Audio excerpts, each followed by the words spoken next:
বেগমগঞ্জে নোয়াখালীতে সারা বাংলাদেশে খবর দিয়ে দে। মাঠে ঘাটে শহর বন্দরে সবার মাঝে আজ জোয়ার উঠেছে। বেগমগঞ্জে নোয়াখালীতে সারা বাংলাদেশে খবর দিয়ে দে। মাঠে ঘাটে শহর বন্দরে সবার মাঝে আজ জোয়ার উঠেছে। বাংলার মানুষ এবার জেগেছে রে, সবারই মুখে মুখে কথা রে।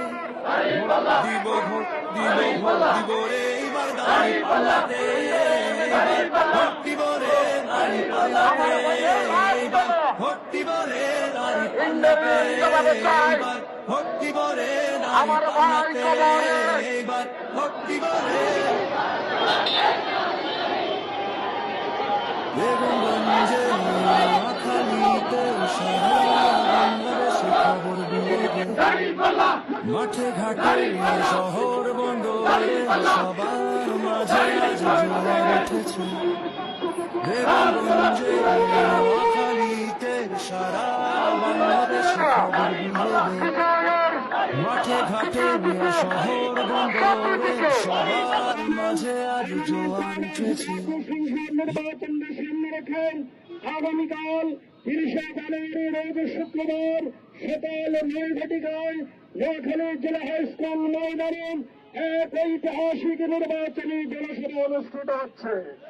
এই জনসভায় উপস্থিত হবেন সম্মানিত আমির জনাব ডক্টর শফিকুর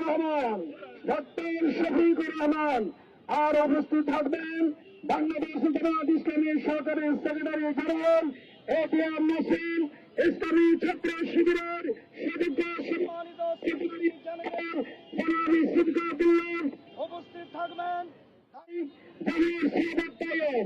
এছাড়া অনেক নেতৃবৃন্দ উপস্থিত থাকবেন। আগামীকালকের জনসভাকে সাফল্য মণ্ডিত করার জন্য আজকে আমরা সারা নোয়াখালীতে এই স্বাগত মিছিল করেছি এবং নোয়াখালী শহরেও স্বাগত মিছিল অনুষ্ঠিত হয়েছে।